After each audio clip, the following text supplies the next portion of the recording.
Damos la bienvenida aquí en Esferas de Poder al presidente de la Asociación Nacional de Clínicas Privadas ANDECLIP, el doctor Rafael Mena.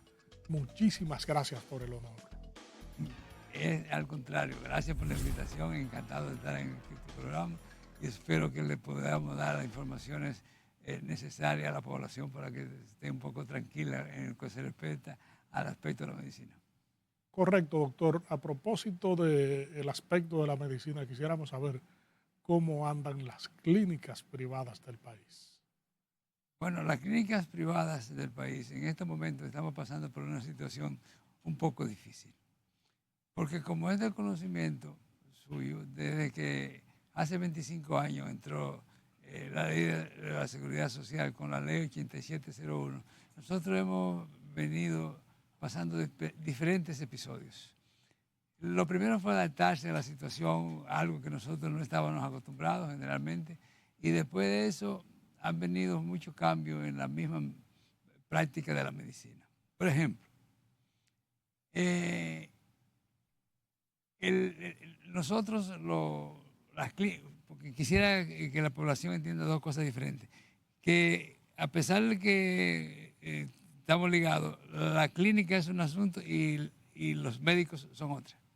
O sea, aunque estén trabajando en la misma clínica y la clínica tiene el deber de orientar a los médicos y de exigirle en un momento determinado que se comporten de una manera como debe ser con el paciente, y regular y vigilar y ese tipo de cosas, y brindarle los servicios que ellos necesiten. Pero son dos cosas diferentes, en el sentido de que la relación del médico con el paciente es independiente de la clínica. Si un paciente que tiene un seguro determinado o es un paciente privado, son cosas diferentes totalmente a que la clínica lo único que tiene que cerciorarse de brindarles los servicios adecuados, si son quirúrgicos, si son pediátricos, o si son de laboratorio, si son de rayos X, etc.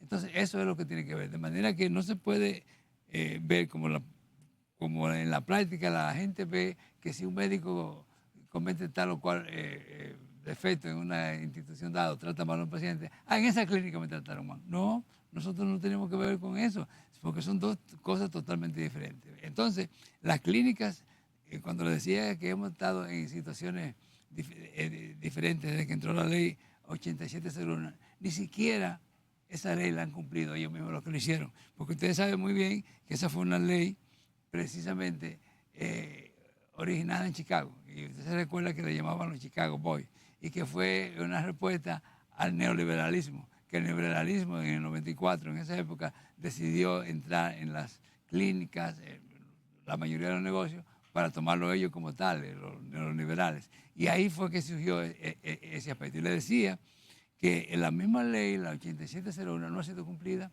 la que ellos hicieron, no ha sido cumplida. Fíjese, ejemplo, esa ley dice que la inflación en salud es la más alta de las inflaciones en general, la más alta en la salud, en salud. Y dice el Banco Central de la República Dominicana que desde que entró esa ley hasta este momento, o no hasta este momento, hasta que dio el último informe, que fue el año pasado, fue en salud de 109%. ¿Ha oído usted decir, como un hombre de prensa, que a las clínicas se le ha hecho ese ajuste? Sí, que dice su propia ley, simplemente no se ha hecho. No se ha hecho. Y nosotros hemos tenido que realizar batalla y decir, bueno, pues nos vamos a los paros o negociar o lo que sea para que se cumpla en algo. ¿Ustedes saben cuánto no han aumentado en el periodo de esos 25 años? Un 25%, no juntos de un tiempo, no, sino esporádicamente. Y lo que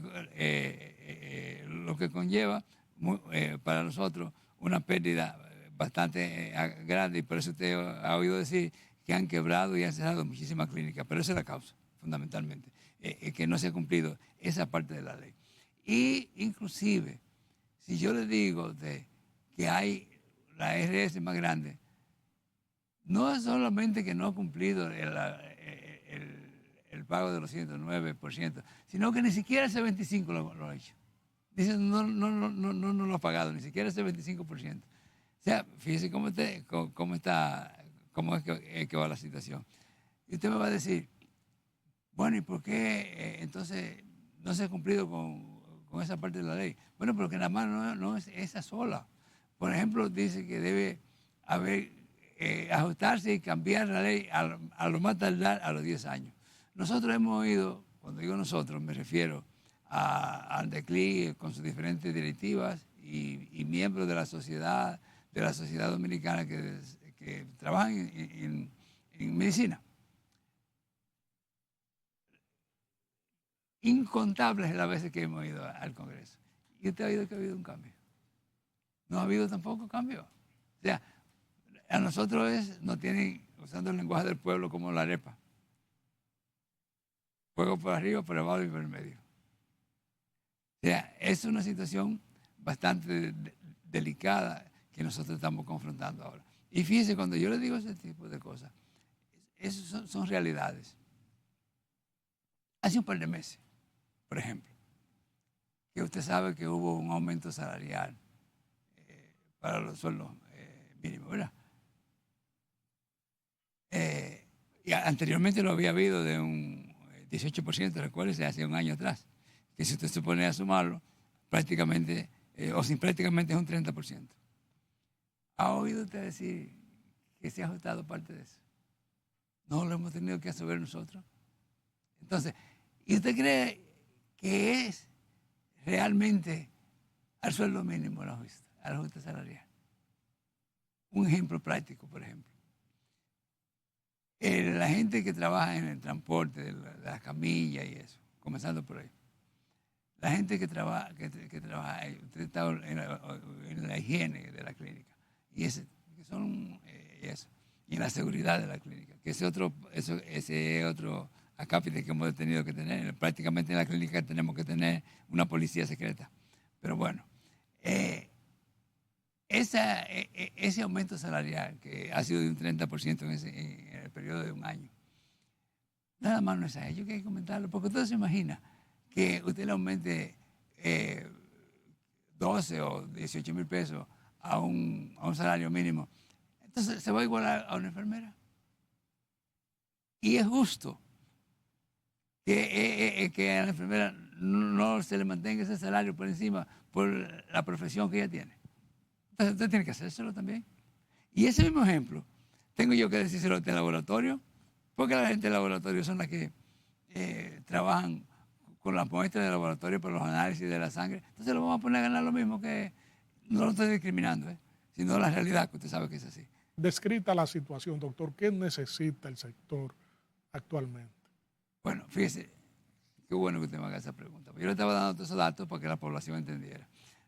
Nosotros en este momento hemos pedido que, conociendo la situación y adaptándonos con los pies sobre la tierra para seguir el lenguaje de los dominicanos, que nos aumenten por lo menos un 30%, no el 80% que nos deben, porque si nosotros pedimos eso sabemos que el pleito está perdido, ¿verdad?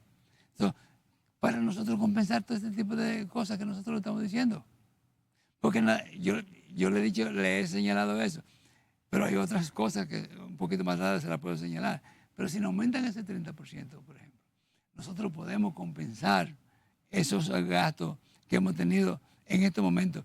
Porque nada más no es el salario mínimo. Usted y yo tenemos hogares y tenemos esposas. ¿Qué le dice su esposa cuando va al supermercado ahora? Comenzando por ahí, nosotros tenemos que comprar la misma alimentación para los pacientes. Entonces, lo mismo. Y de la energía eléctrica. ¿Qué usted dice? Por ejemplo, yo, para hacer un ejemplo, cuando la privatización de la energía eléctrica y la ley de seguridad social, que fue más o menos, entraron por ahí en la misma fecha. Yo conozco una institución que sin gancho, ¿verdad? Usted sabe lo que es gancho. Pagaba entre 20 y 25 mil pesos mensuales. Ahora paga 2,5 millones y 3 millones. Entonces, es todo por todos los lados. Entonces, eso ha conllevado que esas clínicas desaparezcan. Y si eso sigue así, la cantidad de clínicas que han desaparecido, o las que van a desaparecer, mejor dicho, va a ser doble que la que han desaparecido. Porque simplemente no se puede sostener. No se puede sostener. Y entonces esa libre competencia, usted sabe que conlleva el monopolio. porque ese era el problema.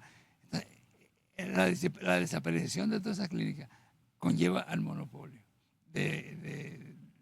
al monopolio de la medicina, que lo van a acaparar 2 o 3, póngale que 5, 6 o 10 instituciones, pero va a haber un monopolio, porque va a desaparecer la mayoría. Y aún ese monopolio, a ese monopolio, don Federico, lo van a acaparar. Lo va a acaparar el capital financiero, que lo va a mandar también. Porque ellos son los que mandan, porque nosotros somos los que estamos en la actualidad financiando eso. ¿Por qué yo le digo eso? Fíjese, nosotros damos los servicios a los pacientes. ¿Usted cree que a nosotros nos pagan a los 30 días? No nos pagan a los 30 días. Es después de los 30 días, generalmente a los 2 meses. Entonces, ¿qué estamos haciendo nosotros? Financiándolo. Doctor, ¿cuántas clínicas hay en el país y cuántas han tenido que cesar sus funciones por las causas que usted enumera? Fíjese, yo no puedo hablar por todas las clínicas, porque aquí recuérdese que hay muchas clínicas que no pertenecen a Andeclip por sus diferentes situaciones. Por ejemplo,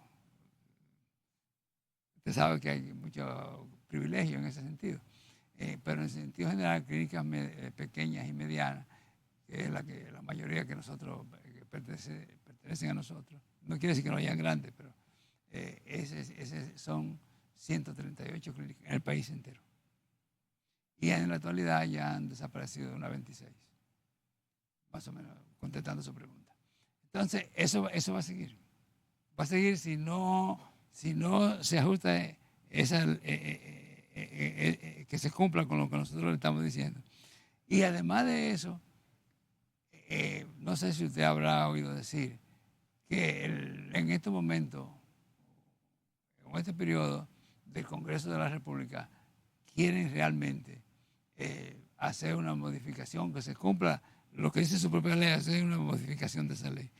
Una campaña que está llevando a cabo el doctor Daniel Rivera, fundamentalmente, que es médico y miembro de la Cámara de Senadores por Santiago, como usted conoce. Entonces, él y sus compañeros y eso están tratando de llevar una reforma o que se ajuste a la ley. Pero nosotros quisiéramos, solicitamos participar, porque ya participamos en la previa, que ellos hicieron un previo. Nosotros ahora estamos solicitando también participar formalmente. ¿Por qué?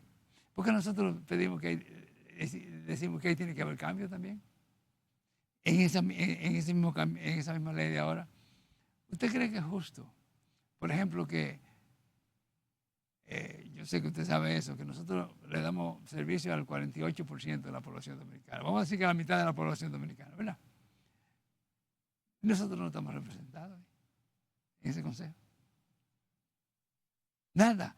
Y yo sé que quizás usted me dice, pero eso no es tú no tienes que meterte en eso para decirlo, porque el colegio médico tampoco está representado.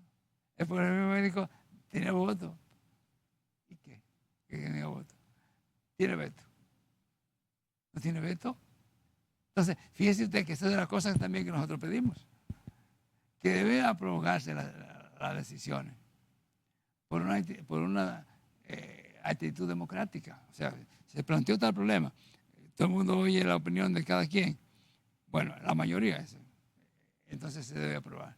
Pero si usted es miembro de los funcionarios sindicales que están ahí, que no son de los sindicatos, sino son funcionarios sindicales, como usted dice, lo sabemos, no le conviene una situación, simplemente lo vetan. ¿Y qué ha pasado? Por eso usted ve ese. Entonces, eso tiene que cambiarse también. Entonces, el veto debe ejercerlo el presidente de la República nada más.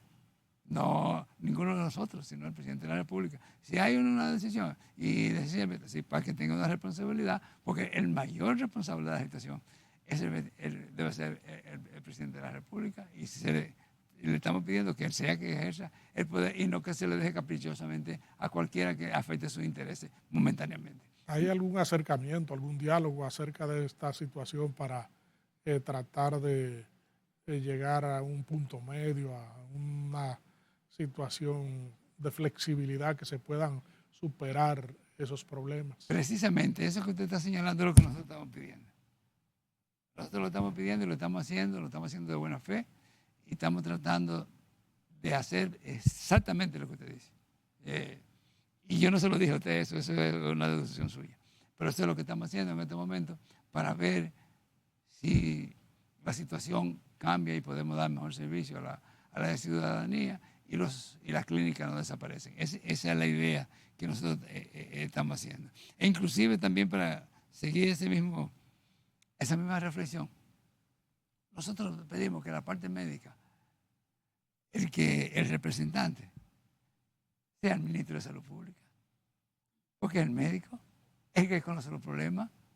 Entonces, ¿cómo es posible que, no es nada personal, que el jefe de eso sea una gente que no sabe de eso, de medicina?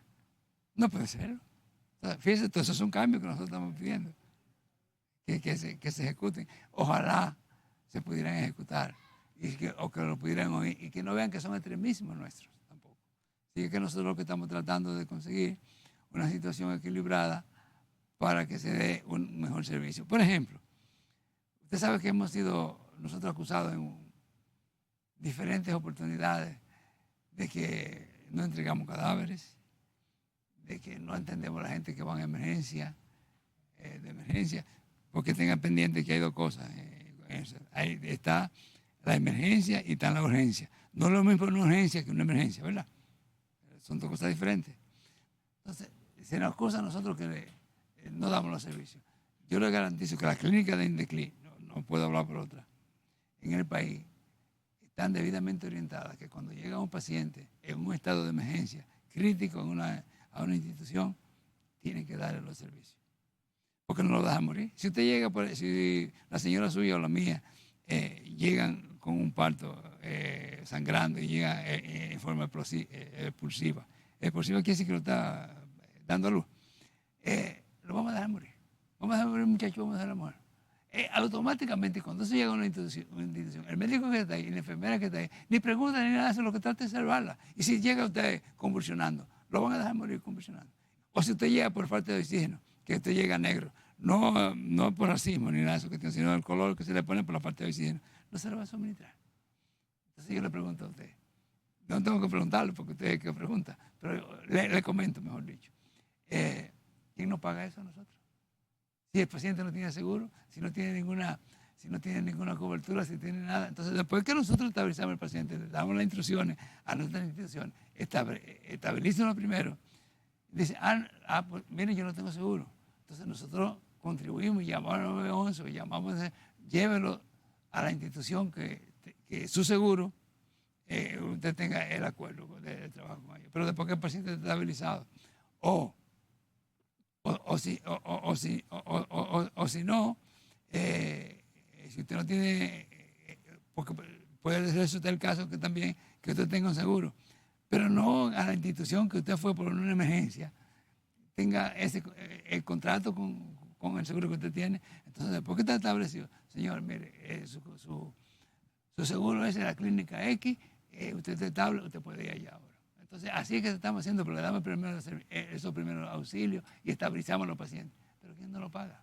Entonces, eso también está contribuyendo precisamente a la quiebra de la clínica también. Entonces, nosotros pensamos que debe haber un fondo, que debe haber un asunto para que inclusive los impuestos de la renta, sobre la renta, porque como usted me hacía la pregunta fuera de cámara, con la DIDA tenemos una 45 en la cabeza, porque precisamente ese tipo de cosas, ellos lo están señalando, está bien, pero ¿cómo se va a resolver? Nada más señalan el defecto, pero no cómo se va a resolver. Entonces, nosotros precisamente estamos un poco preocupados porque eso está llevando una imagen distorsionada ante la opinión pública y nosotros, al igual que ustedes, dependemos mucho de la opinión pública también. Regresamos en breve con esta interesantísima comparecencia con el presidente de la Asociación Nacional de Clínicas Privadas Andeclip, el doctor Rafael Mena.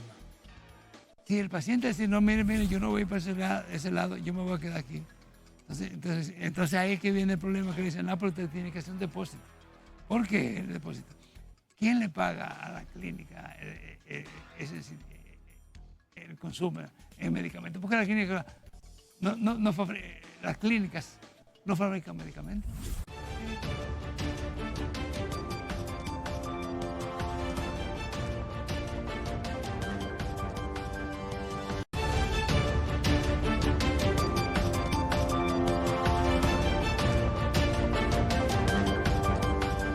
Estamos conversando aquí en Esferas de Poder con el doctor Rafael Mena, presidente de la Asociación Nacional de Clínicas Privadas ANDECLIP.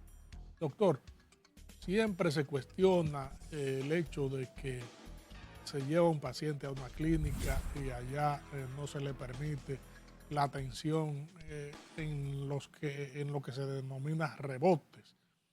Y ahí entonces ha intervenido la DIDA haciendo alguna advertencia, incluso recomendando sancionar a algunos centros que no han dado la debida atención a pacientes que han sido llevados y que han tenido que ser trasladados a otros lugares. ¿Cuál es la situación de este panorama que se pinta, doctor? Es algo parecido de lo que yo terminaba de hablarle ahora, en el sentido de que si hay un paciente que no tiene, que si hay un paciente que llega en una emergencia, yo le hice la diferencia entre emergencia y urgencia. Las clínicas, nosotros, tienen la obligación, oiga bien, de establecer el paciente.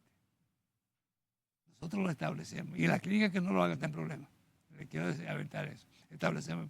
Ahora, una vez esto se ha cumplido, si el paciente no tiene un acuerdo, o seguro, si tiene un seguro y no tiene un acuerdo, y ese seguro no tiene un acuerdo con la clínica, tiene que ir donde lo tenga. Pero ya después que el paciente está estable. Si el paciente dice, no, mire, yo no voy para ese lado, yo me voy a quedar aquí. Entonces ahí es que viene el problema que dicen, no, pero usted tiene que hacer un depósito. ¿Por qué el depósito? ¿Quién le paga a la clínica el consumo en medicamentos? Porque la clínica las clínicas no fabrican medicamentos. Tienen que comprarlo todo. Fíjese, usando un lenguaje que todo el mundo conoce aquí, de alguna u otra manera, el suero que se le pone a la gente en un momento determinado, nosotros tenemos que comprarlo. O el bajante, nosotros tenemos que comprarlo. O la aguja, nosotros tenemos que comprarlo. Todo ese tipo de cosas. ¿Quién nos lo da? Y si yo le digo que hay medicamentos que valen, para saber la vida de un paciente, no estoy mintiéndole, hasta 50,000 pesos. ¿Qué usted dice de eso? ¿Quién lo busca? Entonces, si el paciente decide que no porque se siente confortable, o los familiares dicen, no, aquí me salvaron el paciente, yo lo voy a dejar, entonces le piden, no, pero mire, usted tiene que hacer un depósito para descubrir ese tipo de cosas. Eso genera un poco de angustia, porque ellos dicen, pero mire, hoy, para darle un ejemplo clásico con los asuntos que usted me pregunta, hoy es domingo, los bancos están cerrados y yo no tengo tarjeta de crédito. Fíjese usted cómo es la situación, nada más no es una sola cosa, es por varios sentidos. Entonces, nosotros precisamente estamos pidiendo que en esos casos el gobierno intervenga y nos diga a nosotros, mira, te lo vamos a descontar del impuesto sobre la renta, de lo que ustedes pagan. Porque yo me imagino que usted sabe que aquí hay muchas instituciones que reciben subsidios del gobierno, pero la clínica no, la mayoría de las clínicas no reciben ningún subsidio del gobierno. Y usted también sabe que ellas no pagan impuestos. Y usted sabe que se lo han construido gratis y que le han dado fincas en el medio de las ciudades para que hagan todo eso. Entonces, nosotros nadie nos da nada de eso. Al revés, a veces se nos hacen promesas de hacernos préstamos. Y cuando, inclusive recientemente para la epidemia cuando el COVID, la epidemia, se hizo muchísima bulla porque se dijo que el gobierno no iba a prestar 2,000 millones de pesos para compensar.